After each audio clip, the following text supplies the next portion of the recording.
Ada satu doa pendek yang diajarkan Allah melalui Al-Quran kepada kita semua. Doa pendek ini merefleksikan tujuan hidup kita sebagai seorang muslim, sehingga seringkali orang menyebut doa ini sebagai doa sapu jagat, yaitu Rabbana atina fid dunya hasanah wa fil akhirati hasanah wa qina adzabannar. Wahai Tuhan kami, berikan kami kebahagiaan di dunia ini, kebahagiaan di akhirat nanti, dan selamatkan kami dari azab neraka. Dunia dan seluruh isinya sesungguhnya merupakan tujuan hidup jangka pendek dari setiap pribadi muslim. Tujuan jangka pendek yang mengantarkan kita untuk meraih tujuan jangka panjang, yaitu akhirat dan ridho Allah Subhanahu wa ta'ala. Untuk kedua tujuan ini, Islam mengajarkan nilai keseimbangan. Bekerjalah buat duniamu seolah kau akan hidup selamanya, tetapi bekerjalah buat akhiratmu seolah kau akan mati besok. Nilai keseimbangan ini kemudian diterjemahkan dalam berbagai aspek kehidupannya, dalam berbagai aspek kehidupan. Bagaimana si kaya harus membantu yang miskin, bagaimana si miskin berusaha dan hidup tidak menjadi beban bagi yang lain. Kelihatan nilai keseimbangan itu.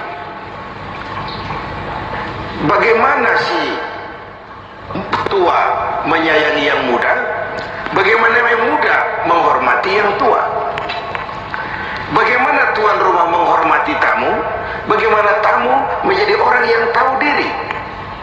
Ini semua merefleksikan adanya nilai keseimbangan. Jadi seakan, Bung, ini dunia, ambil apa yang perlu, nikmati apa yang boleh. Kalau bisa jangan gagal kau di dunia ini. Tapi kalaupun kau gagal di dunia, kau kan masih punya akhirat. Inilah sumber optimisme kehidupan seorang muslim. Dia tidak boleh gagal kalau bisa di dunia ini, tapi kalaupun gagal, kau masih punya akhirat. Karena kau punya akhirat, caramu mencapai dunia ini diwarnai oleh keyakinan terhadap adanya akhirat nanti. Ini yang menyebabkan seorang muslim berbeda dengan yang lain, dan dia tidak terjebak menghalalkan sebuah cara untuk mencapai satu tujuan.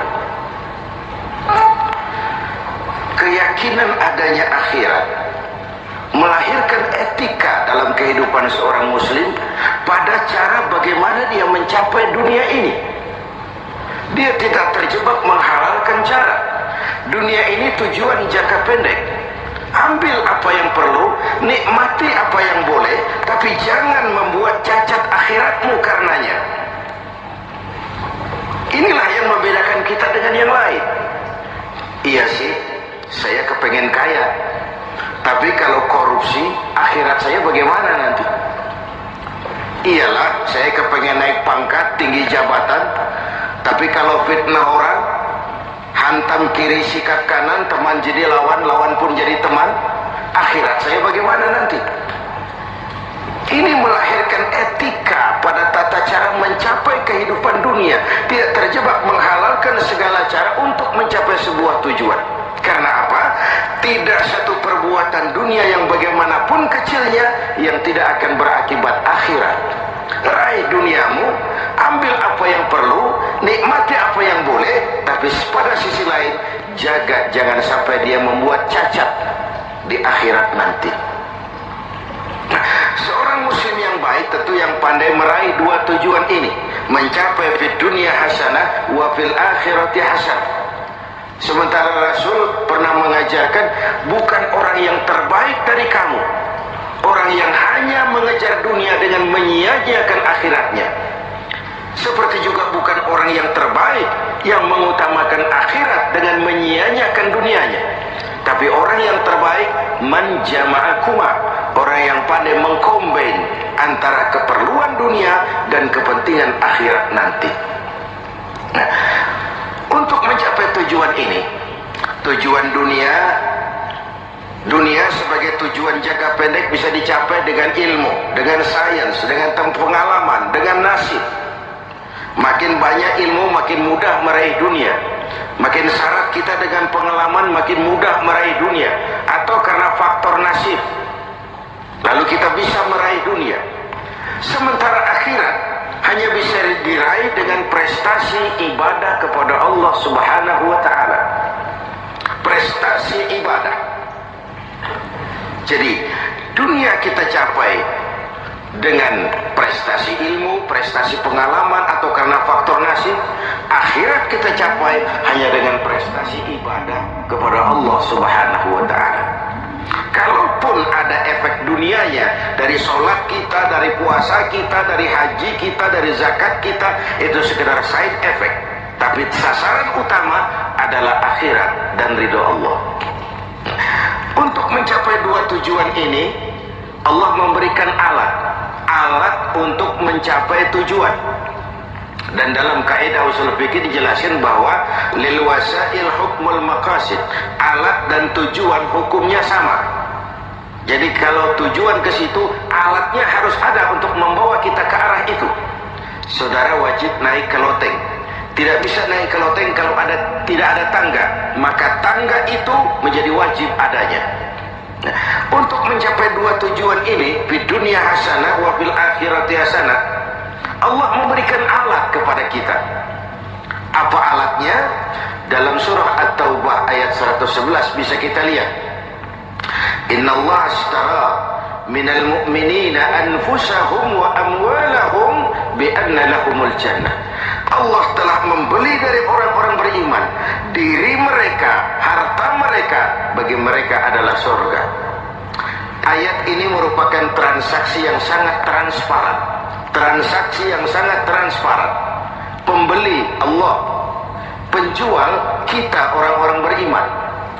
Dagangannya amwal dan anfus, harta dan diri. Harganya adalah surga. Sekali harta dan diri sudah kita jual kepada Allah, tentu tidak akan kita jual lagi kepada yang lain. Jadi dengan kata lain, harta itu apa? Semua bentuk materi yang kita kuasai. Uang, tanah, kebun, pabrik, dan sebagainya. Lalu yang dimaksud dengan anfus, diri itu apa? Semua kekayaan yang ada dalam pribadi kita. Konsep, pikiran, ide, wewenang, jabatan, kemampuan, skill, itu semua anfus.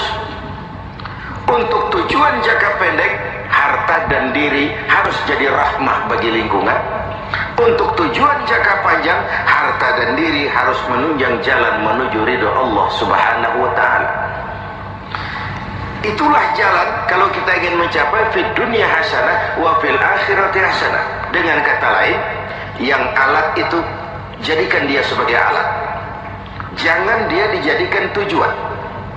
Sekali alat kita jadikan tujuan, maka kita akan kehilangan tujuan yang sebenarnya. Begitulah sang waktu sering menggeser alat menjadi tujuan. Tujuan kita adalah kekuasaan, tujuan kita adalah kekayaan, tujuan kita adalah popularitas, tujuan kita adalah menghimpun segala macam kekuatan. Padahal itu cuma sekadar alat untuk mencapai fid dunya hasanah wa fil akhirati hasanah. Kalau alat kita jadikan tujuan, kita akan kehilangan tujuan yang sebenarnya, dan akhirnya kita akan terjerat kepada fata morgana. Kita sangka itulah tujuan itu, kita sangka kita sudah sampai kepada titik yang kita tuju, padahal cuma pandangan yang menipu saja. Akhirnya kita terjerat dalam arus siklus yang berkali-kali diperingatkan oleh Al-Quran.